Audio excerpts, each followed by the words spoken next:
first of all, starting with untethering yourself from societal expectations, from your own sort of previous expectations of yourself, and just letting yourself be who you are today, because who you are at 45 or 50 is a different person likely than you were at 30.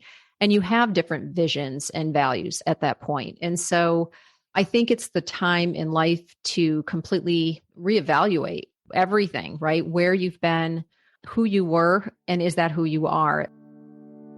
Welcome to the Midlife Reinvention Podcast. I'm your host, Kavita, and the founder of Power Purpose Play, a global community of women in midlife. I'm here to tell you that it's your time now to rediscover what has always been inside of you and bring that out into the world. If you're wondering what's next, but don't know quite what that is, or if you feel a twinge in your heart telling you that you have so much more to do and so much more to offer, you're in the right place. Ask yourself, if not now, when? Do you want to leave your job, start your own business, take control of your health, reignite the passion in your marriage, write that book, or at least that first chapter? Transitions like this can be daunting, but through listening to my story and interviews with incredible women every week, I hope to inspire you to take action. I rediscovered myself after the age of 50, and I know you can too. It's my time now to help you do just that. I'm so excited you're here. Let's dive in. Hi, my dear friend. I hope you're doing well today and actually feeling excited about your life. Welcome to the podcast. And as many of you may have heard from the last podcast, I did take some time to celebrate my father and his birthday, so took a little break.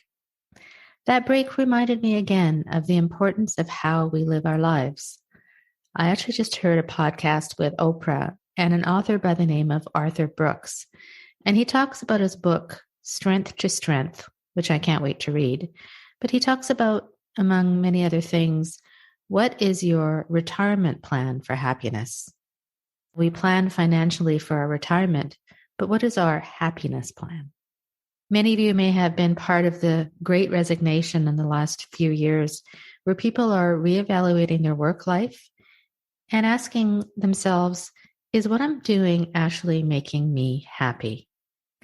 How can I design my life so I do have a happiness plan?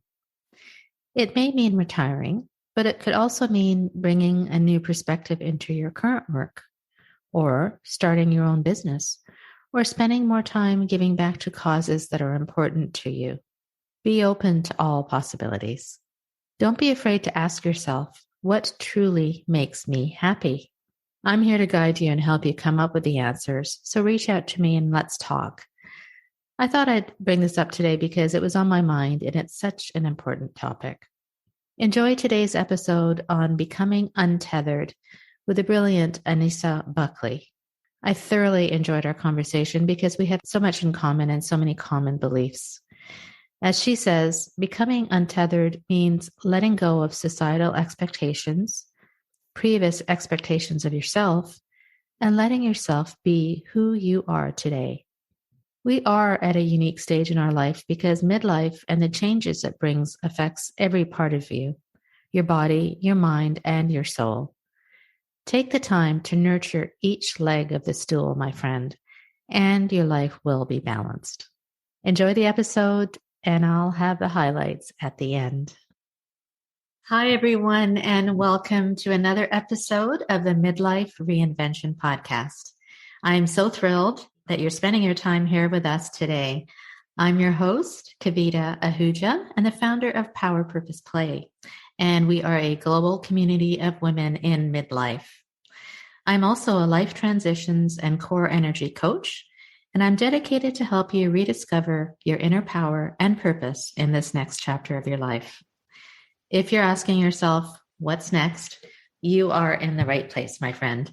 Here, I give my own insights and interview incredible women every week who will give you examples of how to face the obstacles in your way and take that first step towards reinvention.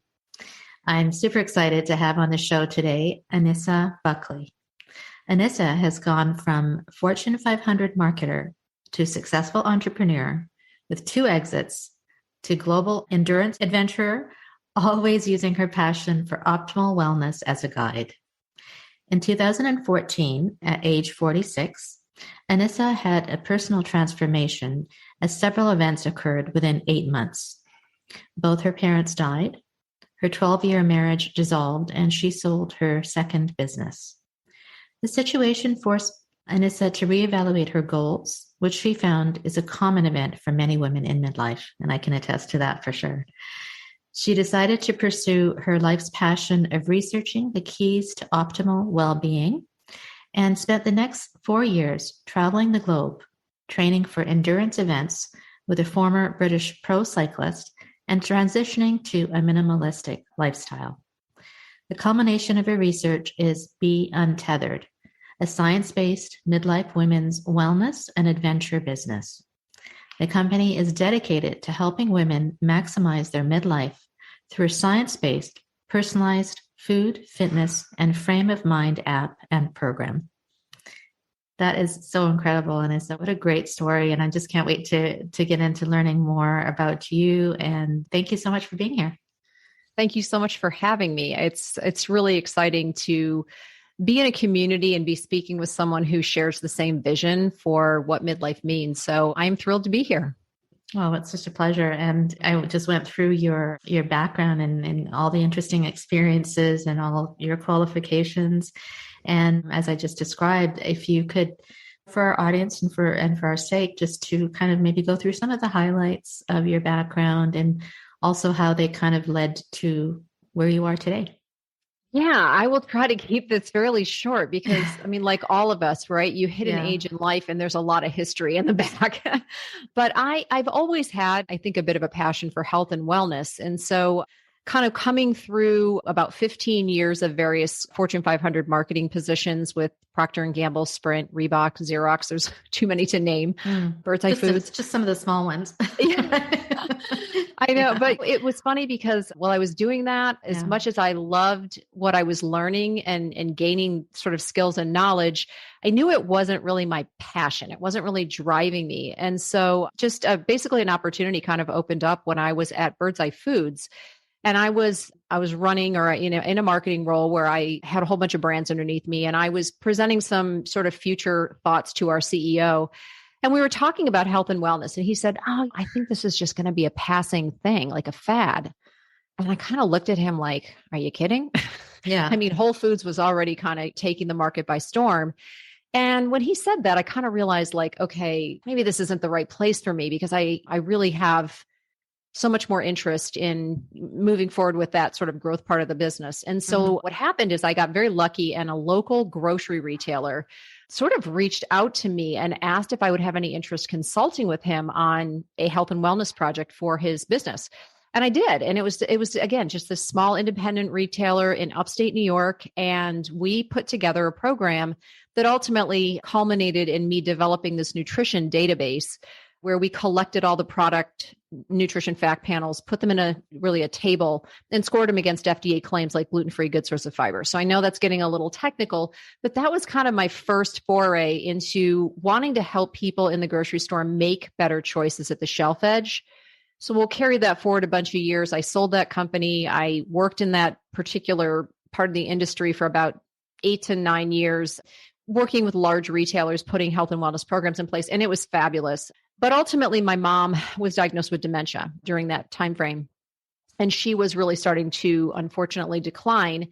And I had been on planes every week for 10 years and knew that time with her was just not short. And so I made the decision to resign from my role there. And I started another company that was health and wellness related, but local. And it gave me that chance to spend, unfortunately, what turned out to be the last 6 months of my mom's life. So we started this retail location, me and my partner at the time, and ultimately had to open the doors to it 2 days after my mom passed away. So that was so really, really Yeah. hard. Thanks. Yeah. And then let me just fast forward. So from there, I think you've kind of reviewed some of what happened, which is that both of my parents passed away within 8 months. And I went through a divorce and I made a decision to exit that business after 18 months. So we fortunately sold that to 3 investors who wanted the business. And I just decided to kind of take a breather for the first time in my life and do something completely different. And so what was interesting about that was I did decide to go travel around the world with a former pro athlete who was a bit of a Navy SEAL and also a minimalist. So I basically put everything I had into storage, sold some of my other assets, and essentially just started traveling and living very, like I mentioned, very minimally. So in RVs and tents and in Nepal and just these little tea houses for $4 a night. I mean, very, very rustic living, and doing a lot of heavy, hardcore endurance work on the bike, hiking, running, things that were preparing me to ultimately do an Ironman and then ultimately summit a lot of high altitude mountains. And what happened was through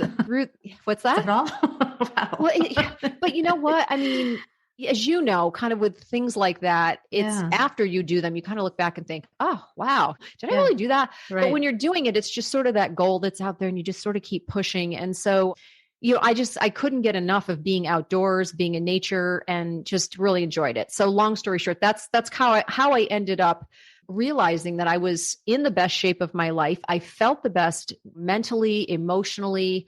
I just felt like, wow, I finally have found this other part of my calling that I didn't even realize was there, because I'd been so head down, day to day, minute to minute meetings, that I'd never really thought about the physical side of myself and what I enjoyed. So I learned that, and that took me forward to kind of where we're at, which is really helping women go through this process of starting in perimenopause, age 45-ish, when all those hormone changes start, and understanding it, first of all, having tools to help you manage that better and maintain your best physical, mental, and emotional state as you go through that. And then figure out really what is it that is going to make me at the end of the day say, okay, I did everything I wanted to do in my life. I feel fulfilled and I feel great. So that's kind of how Be Untethered got started. It's a long story. Sorry. No, not a long story at all. It's a fascinating story. I love it because I just, as you were talking, I was thinking how we have these through lines throughout our life, right? And it seems that health and wellness seems to be your through line from all the things that you've told me, like even from your corporate work to your businesses, and then to what you're doing now. And I think what is very common, and what I often hear from all the women and many of the women that I speak to, is that there's always this kind of a trigger that happens it's usually around this age of 40, 45 up. In your case, I believe it was probably your parents passing and then your divorce and those triggers that kind of shake you and go, wow, who am I really? And what do I really want? Is this what I'm going to want to be doing for the rest of my life? And in your case, going into the traveling the world, and so much there, but I guess the bottom line is I see a through line through that whole thing. And I think it's interesting if people look at their life and they look at connect the dots, they may realize that this is actually what I was meant to do. Right. So, but having said that, when you mentioned that you said you took a breather and you decided to do something different, we talk a lot about courage and confidence here. And so how did you develop the confidence and courage to do that, firstly? And that's another thing we talk about is, what would you advise women in midlife who are afraid, who don't have the courage to go after what they really want? Well, thanks. First of all, I don't often think about myself as courageous. I think I'm very adventurous. I think I like to try new things.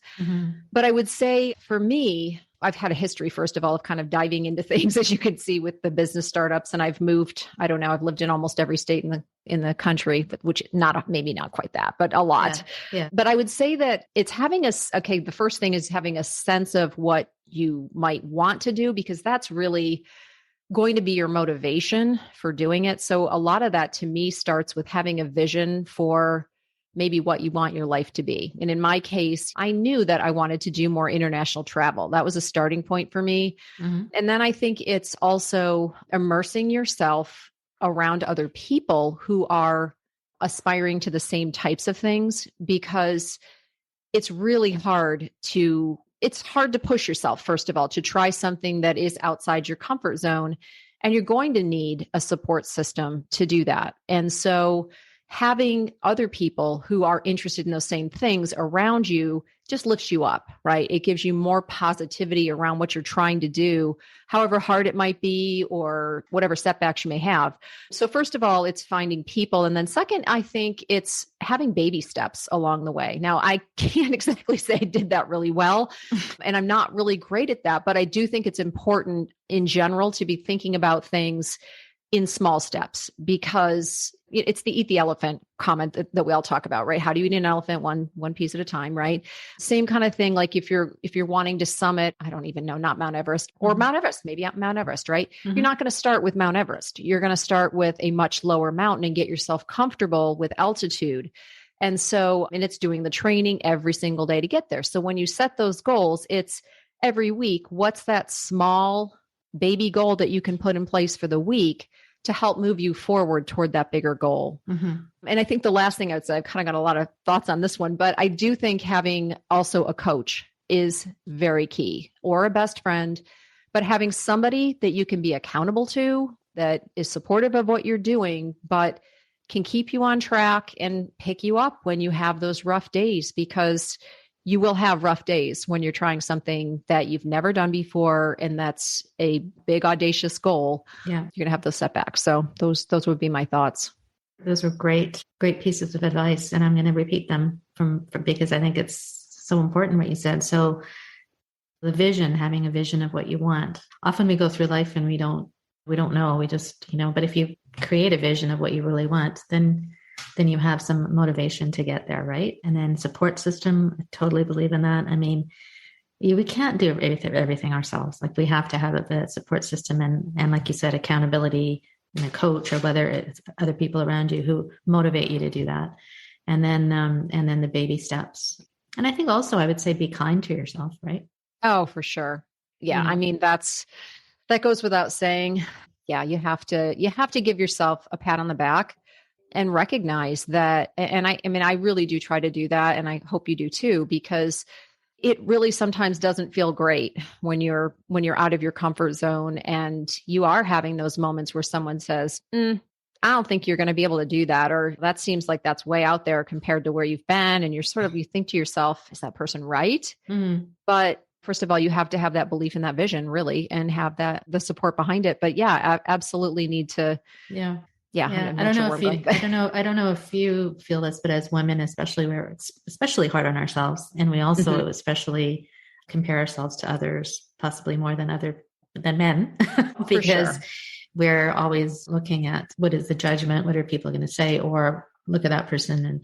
And that's part of my coaching is let's not do that. Let's be kind and realize how much we have done. Right.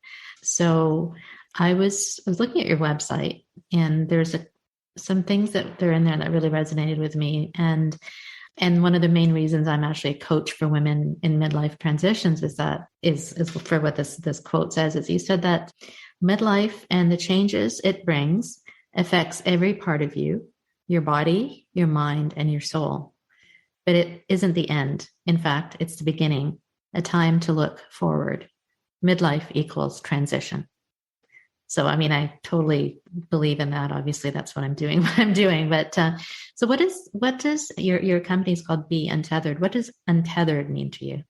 Well, that's a great question. And what is the company all about, perhaps? Yeah. So the company is really all about, first of all, starting with untethering yourself from societal expectations, from your own sort of previous expectations of yourself, and just letting yourself be who you are today, because who you are at 45 or 50 is a different person likely than you were at 30.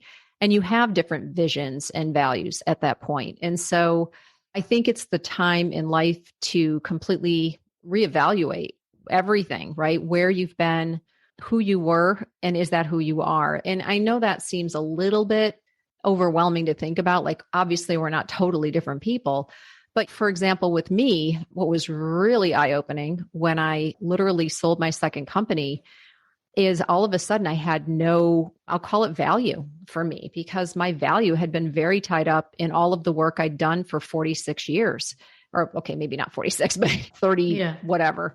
And I mean, it really was. I didn't realize how much I ascribed to my career as my value, because I actually didn't have children. I had a sort of a non-traditional, not so much anymore, but during our phase of our era, I didn't have children. And so there were those times when maybe I thought to myself, well, what is my value?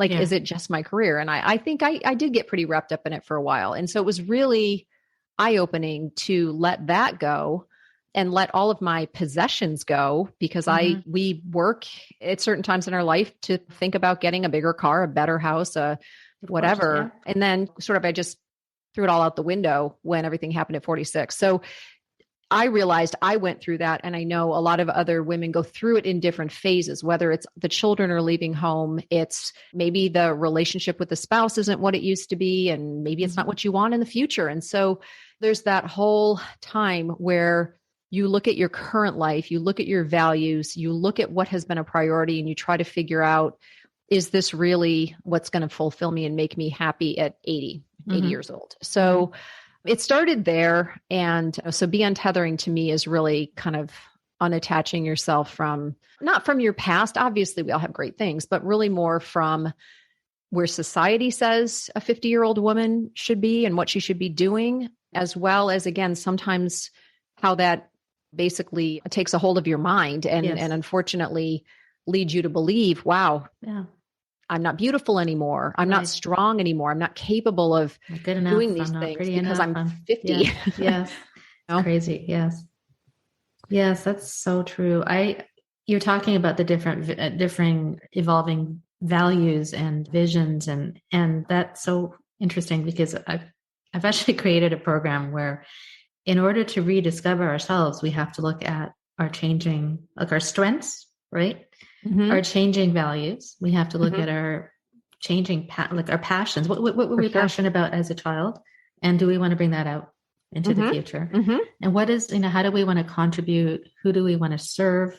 It may be different from what it was. And like you said, I was in the corporate world too. And after a while, it's like, is this what I want to do? Is this who I want to serve? And our values change. And it could be like you kind of going away from the material possessions and going into nature, or it could be, maybe volunteering and helping other people. So I love that definition of untethered. That's really great.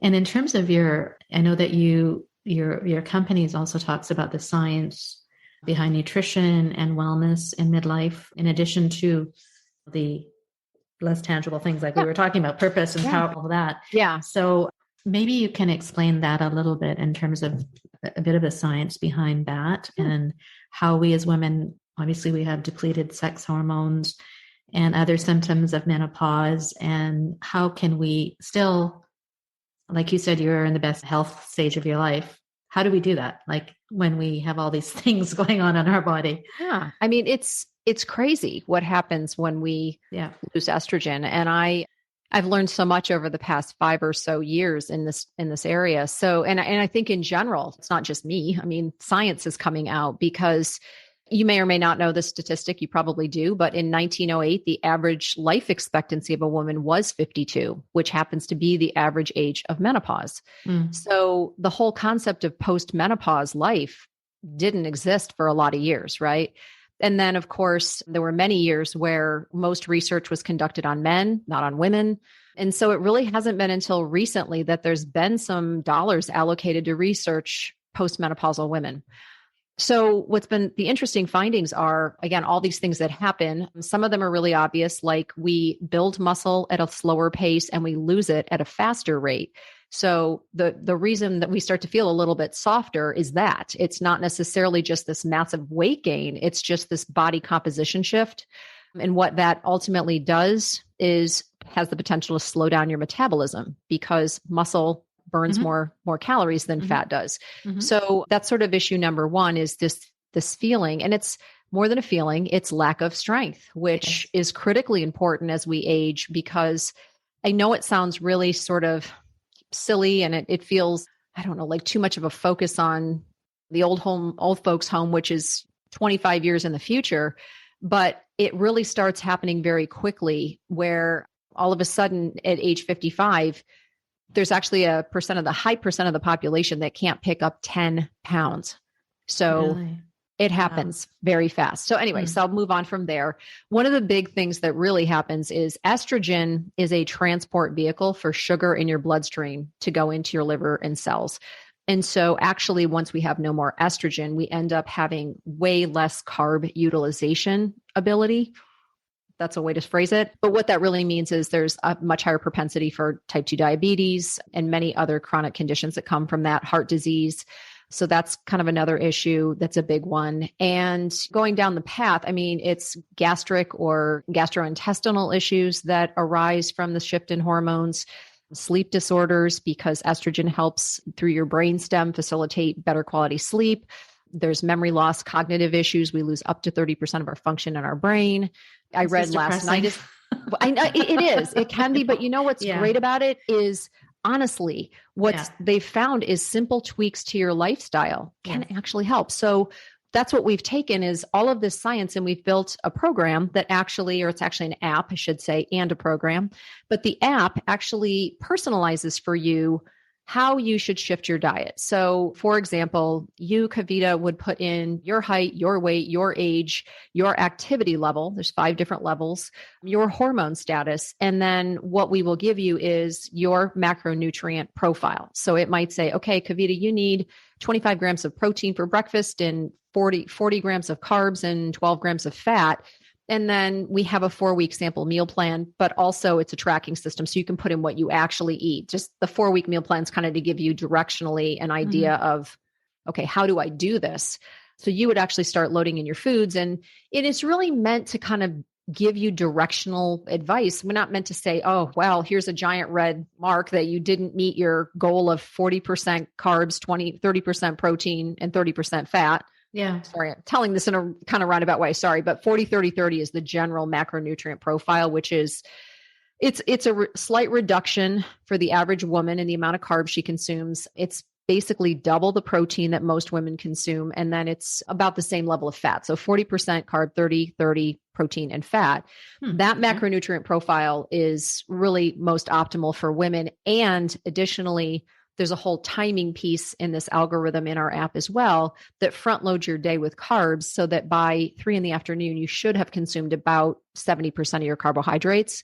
So what we're trying to do is help women understand, like, you don't want to be eating a giant carb laden dinner at 6:00 at night and then not moving very much. And that's going to lead to problems.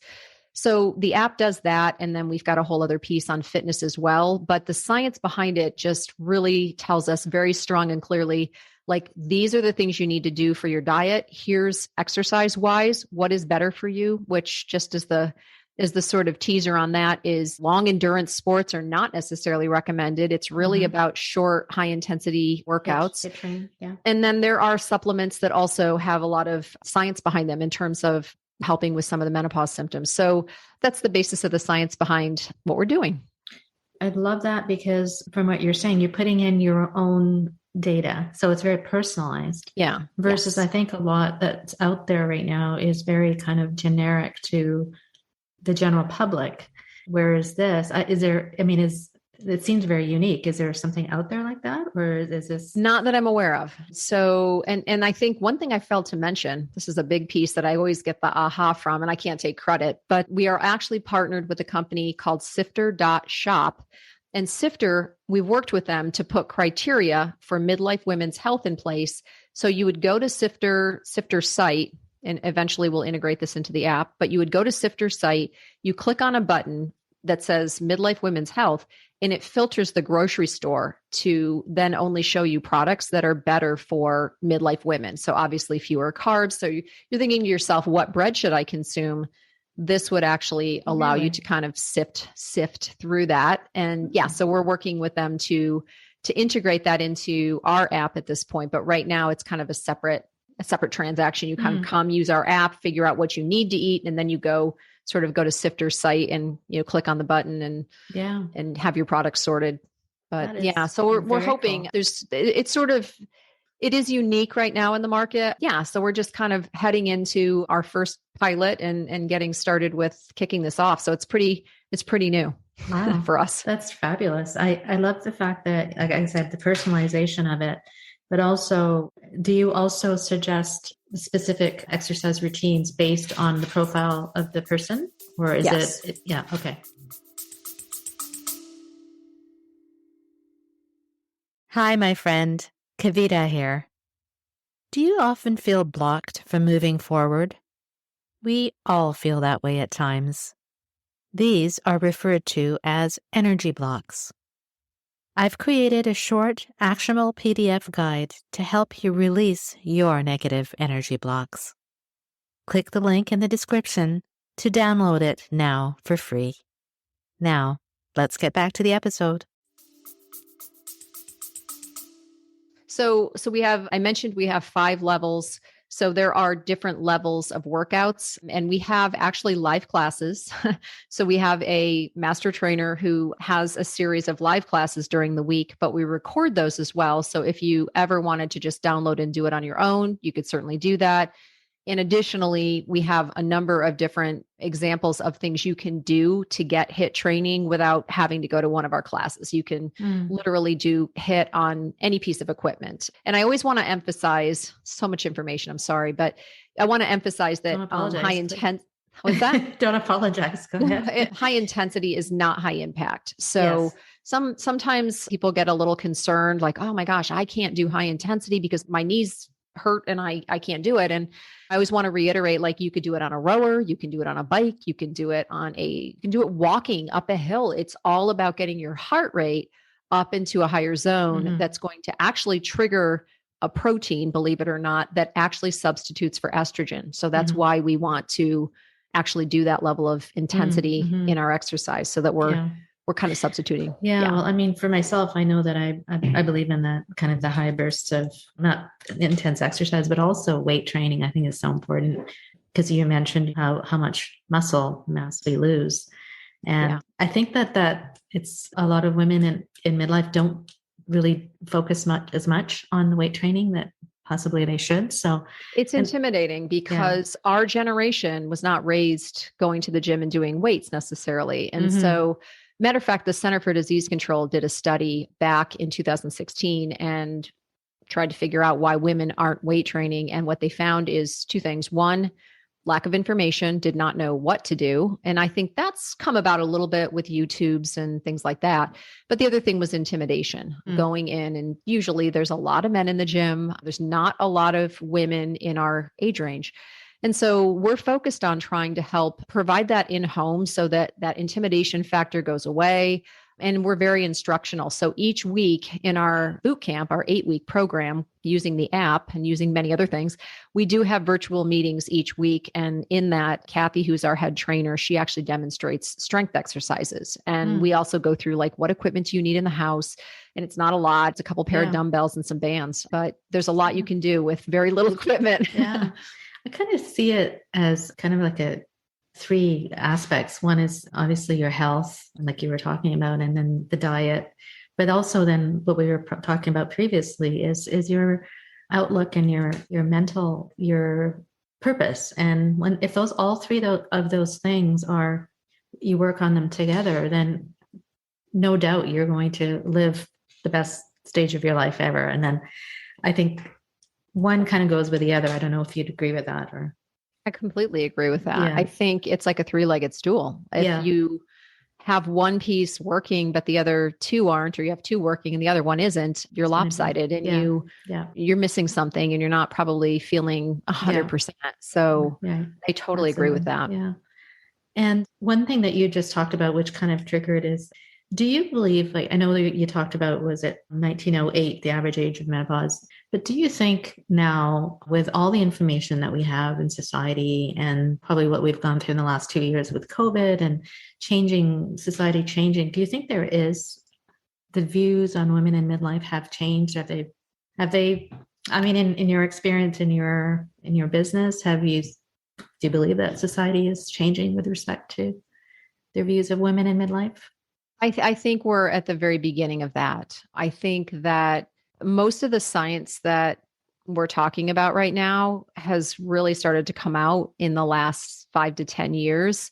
And it's really just sort of taking hold and coming out. I know it's crazy. Yeah. But I really think that science is a leader here. I mean, I don't know if you ever follow like Dr. Lisa Mosconi at all in New York City. She has written a book called The XX Brain. And it's fascinating because what we find out is women have like, I think like the average woman has 2,300 chromosomes in her brain and the average male has 1,100. So it just sort of speaks to the complexity that women have in our bodies. And there's so much more to research and understand. And so just to simply answer your question, I think we're at the cusp, just the very beginning of that happening because women, I think, finally we've come into a place in society where people are much more open about things and willing to talk about it. And this has been such a taboo topic for years. And I've started reading more articles. There was a woman in McKinsey, actually, a consulting firm, who wrote a great article about the corporate impact of menopause and women actually needing days off, just like in maternity leave. I mean, what you go through, some women, it's all like anything else, right? Everybody is different. And some women have just incredible problems with symptoms. Yeah. And then some don't. And you can't predict that 100%, right? There's certain things that sort of lead you to be able to say, well, that may be because this person maybe smoked cigarettes or something that can tend to drive thermoregulation issues, hot flashes.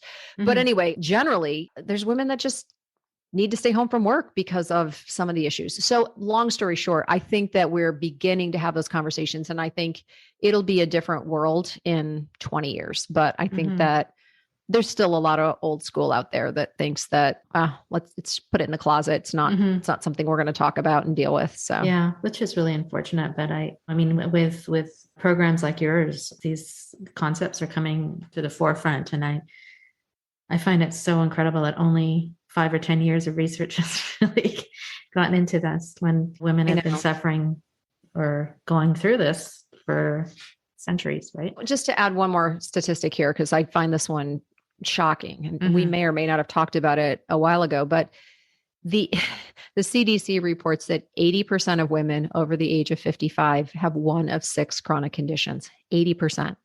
And those are cancer, COPD, diabetes, heart disease, asthma, and arthritis. 80%, 4 out of 5 women over 55. So the thing is, it starts in menopause with the literally going off a cliff with your hormones and what that does. And that to me is the basis of why making small lifestyle changes are so incredibly key at this point in life to assure you do not end up as one of those 4. Yeah. I could talk to you forever about this, but it just came to mind and it is, you said small lifestyle changes, but also does it not also require hormone replacement therapy? Yeah. And all, for some women more than others. Absolutely. Right. I think that can be a huge benefit. They've proven that out, especially for hot flashes. It's very effective for most people. I think it's a great option. I don't think that they know enough right now still on the long-term ramifications. There's been a lot of negativity, unfortunately, but yet I think that some of that wasn't necessarily researched. My understanding is wasn't researched appropriately 100%. So I think there's still, the jury is still out on the long-term sort of implications of it, but I think it's huge. And I think it can go literally hand in hand with making some lifestyle changes. And all of a sudden you're feeling a lot better than if you didn't understand what was going on or made any changes. Yeah. So yeah, it goes, I keep on going back to that internal happiness, the internal health, and the external is just kind of, it's sometimes I just feel like shouting it because it's so important. And that we have like the next half of our life to live. And as you said, we have 30, 40 good years ahead of us. So why not make the most of it? We live as many years in postmenopause as we do in our reproductive years now. Yeah. Wow. Isn't that crazy? if you think of that way, is eye-opening. And right? the thing is, don't you want to be, well, of course you do, but I mean, everybody wants to be mobile and able, good quality of life. It's not just living those 30 years. It's being able to do what you want. Right. Exactly. Yeah. I had a question for you as you were talking earlier about all the awesome things that you've done. And I was wondering, what would you say is one of the most difficult things, or maybe physical or non-physical, that you've done in your life? And how did we step out of our comfort zone to do those things? I mean, we may have touched upon this earlier, but it just kind of came to mind. Oh boy. I think for me, it's hard to say what was the hardest, because I've had definitely moments during now my third startup in starting a company. You've done it too. There's moments where you're just like, wow, am I going down the right path? Is this what I should be doing? Because if it is, why is it causing me so much stress? Yeah. So there's those moments. And again, I go back to the same thing, which is having your support group, having people that are there with you, and kind of not that they should be cheerleading you on if it's really the wrong path, but they should be those people that will tell you that. So you kind of need that group, that tribe of people. And then in the physical side, I feel like I've had a number of those. I mean, one that comes to mind is I was hiking the Himalayas, and I was on my way to the top of Thorong Pass, which is it's about an 18,500 foot pass. And it was freezing cold, and I had been hiking. I had done 28 miles that day, which is I wouldn't even do that on flat ground, honestly. Yeah. And I'd been going literally uphill. I was hitting 17,000 feet. Oxygen was at about, 60% of sea level. And I was carrying a heavy pack, 30 pounds. And I felt like my feet were broken. I was just literally miserable. It was pitch black out. And I had been with this crazy, I call him sort of should have been a Navy SEAL kind of mentality. And I had said to him, please don't leave me in the dark. Don't leave me here alone. And he did. So it was me alone in this. And then I ended up sort of being in this open field as I was heading continually up the mountain. And there were these actual Jeeps up there, which I find it hard to believe because there's not a lot of vehicles. So you don't run into a lot of vehicles, but there were a couple of Jeeps, and they were open air, and there were a bunch of guys in them. And I was by myself, and I was terrified, because I'm not usually sort of super terrified of things like that, but I just felt at that moment, I think it was pure exhaustion. Yeah. I was starving too. I mean, I was out of food. I was out of everything. And I was just literally at my breaking. He was always moving faster than I was. And so he didn't leave me, but he definitely was a good mile down the road.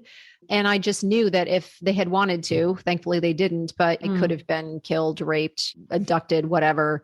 And I would have had very little defense at that point, because I was just at my breaking point. And I'm not a real big crier, but I mean, I just remember when I finally, he was eventually standing down the road quite a ways, not even a road at that point. And I just remember sobbing. I was just done for the day. And we still had to go a mile to get to, which doesn't sound like much, but when you're at 17,000 feet, you're not moving at your regular pace. And I just remember feeling like, this is it. I mean, I've been pushed through a lot of things, but this one was really I found my breaking point. It's 28 miles at 17,000 feet. Wow. But I mean, seriously, it was just okay, this, but what it does to you though, is it just builds you, right? So that the next time you're in a tough situation, that one was physical, that you're not going to die, that you'll get through it. And it may not be fun, but you're going to come out the other side stronger. And so to me, I've had a number of those moments, unfortunately, but that one always sticks in my mind, because I was really scared that night, just kind of standing up there thinking, anyway, but no doubt. Yeah, that's such thanks for sharing that. That would definitely break me. I don't know. You don't know like you said, there. but like you said, it is those experiences that really help you grow. And if you don't have them, if you don't push yourself outside your limits, then you're not going to grow. And not that you have to go to such extremes, but even like you said earlier, it's take one step, do something that's going different to make you a little bit uncomfortable. Because if you stay there, some people are happy staying there, and that's okay. But if you really want to experience life, and that's one of the reasons I have play and power purpose play. I love that. Yeah. Is play, meaning enjoy each moment, but maximize each moment as well. Right. Yeah. And I love that. And I I think that's so key because we can get so caught up in maybe we're not living to what our former success levels were, right? Oh, I'm not vice president anymore. I'm not this or that. I'm not making this amount of money.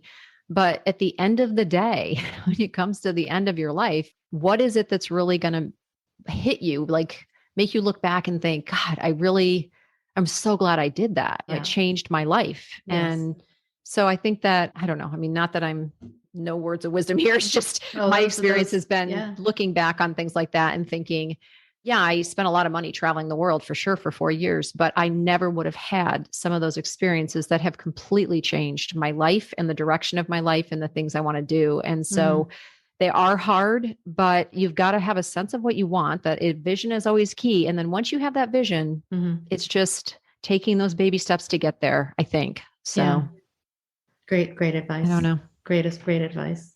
I asked this to some of my guests and I don't want to put you on the spot, but I ask you this. What are you most proud of? Oh gosh. I don't know. I mean, that's a really hard thing. I mean, I'm proud that I made a transition away from kind of that life of achievement. And really, I spent a lot of time over the past 8 years with my closest friends. So I have these 3 girlfriends that I've literally had since I was 18, since our first year of college. And it's important to me to keep those relationships. And so I don't know if I'm most proud of that, but I don't know. I mean, I think that you're talking about your values. Me with that one. I think you're talking about what you referred to earlier is you're going back to your values, right? And if you're living your values, then that I think we should all be proud of that. Thank you. You just answered for me. I know I didn't mean to, but no, you did. But that's exactly. I wasn't phrasing it as eloquently as you are, but you're absolutely right. It's being true to yourself, regardless of what anybody else thinks. And I will tell you, I had many periods in those, 4 or 5 years that I was crazily traveling and doing really ridiculous things. I mean, I lived in an RV in the Boulder parking lot and had no running water or electricity for a while. Again, I've spent a lot of time at the top of mountains and just some really crazy living. And I mean, my friends were like, what are you doing? Why are you living without water? So long story short, you have to just believe in what you're doing. And, you have to have the support. Of course, I say you have to have the support. And then I'm telling you, I was questioned, but they just were sort of like, wow, okay, you're going through something. This is a change and we love you. We support you if it's making you happy. And it does. And so you got to have those people in your life. And so I feel very fortunate about that. So fantastic. And I get to meet cool people like you as time. I mean, this is the fun part of it, right? I love these conversations. So what is, tell us about what's next and where everyone can find you and your app. And thank you. I'm excited to dive deep into that. It sounds amazing. I'd love to. I'd love to have you try it. That would be fun. Yeah. We can be found at our website is www.b-untethered. So that's, if you type in buntethered, you'll get there, but b-untethered.com is the best place to go for information. Social media, again, it's at b-untethered on Instagram and Facebook. And we'll be putting out a lot of information. We have an upcoming webinar on March 30th. We have 2 of them. One's at 1:00 EST and the other is at 7:00 EST. And it really goes through some of what we talked about. So the science behind the changes and things it makes we have 6 different sort of lifestyle recommendations we make for people in that webinar that can help to mitigate some of these menopause symptoms. And then we have the app coming out, as you know. And so that will be available on both Apple and Google Play. And again, I would give that 2 weeks, which drives me crazy, but that's where we're at right now. But that's coming. So I'm super excited about it. And I definitely would love to come back and tell you all about it and get you involved too. Cause I'm excited about what you're doing. I think it really synergizes well with what we're doing at b-untethered. So it's the 3 the stool, right? And that's right. 3 legs. That's right.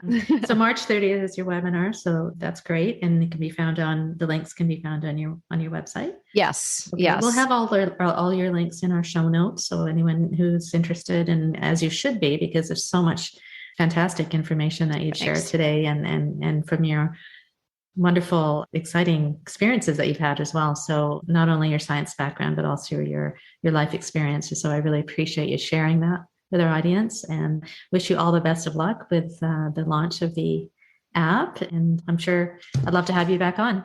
Well, awesome. Well, I'm sure we will stay connected. And thank you so much for having me. It was a complete pleasure. A lot of fun. You as well. All right. So we'll thank you.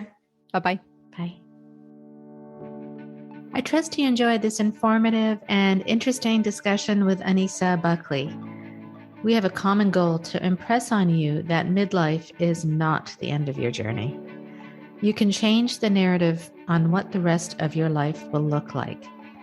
With tools like that offered from my coaching program and from Anissa's company, Be Untethered, we want you to find zest for living through stepping outside your current routine to challenge yourself with something new. Here are her key takeaways. Number 1, to develop the courage to do the things you really want to do, first, have a vision for what you want your life to be. Second, immerse yourself around other people who aspire to do the same things and who lift you up and give you more positivity. 3, set small baby goals to help you move forward to the bigger goal. 4, having a coach is very key. Somebody that you can be accountable to and who can keep you on track and pick you up when you have those rough days. And 5, give yourself a pat on the back and recognize your accomplishments. Number 2, untethering means unattaching yourself from what society says a 50-year-old woman should be and what she should be doing. 3, in 1908, the average life expectancy of a woman was 52, which happens to be the average age of menopause. Only has there recently been some dollars allocated to research on postmenopausal women. Science has now shown us that when sex hormones are depleted, we can still create substitute reactions by the lifestyle choices we make. These choices help not only our physical self, but our mental self and our very soul. Number 4, the CDC reports that 80% of women over the age of 55 have one of 6 chronic conditions: cancer, diabetes, COPD, heart disease, asthma, and arthritis. It starts in menopause with your hormones, so making simple tweaks to your lifestyle changes is so important so that we don't end up suffering from these conditions. 5, it's not just bodies that change. Values, priorities, and relationships shift as well. It is inevitable that your whole being goes through a transformation, but these can be positive. There is a freedom that comes which opens up a world of possibilities and a chance to write the book that is still unwritten in your life. Number 6, what brings you joy? Are you spending enough time doing this? What is the most outrageous thing you can conceive of accomplishing in the next 5 years? Thank you for listening, and I hope this podcast provides little pearls that you can bring into your own life. As Anissa said, in order to make positive changes in your life, have somebody for whom you can be accountable to.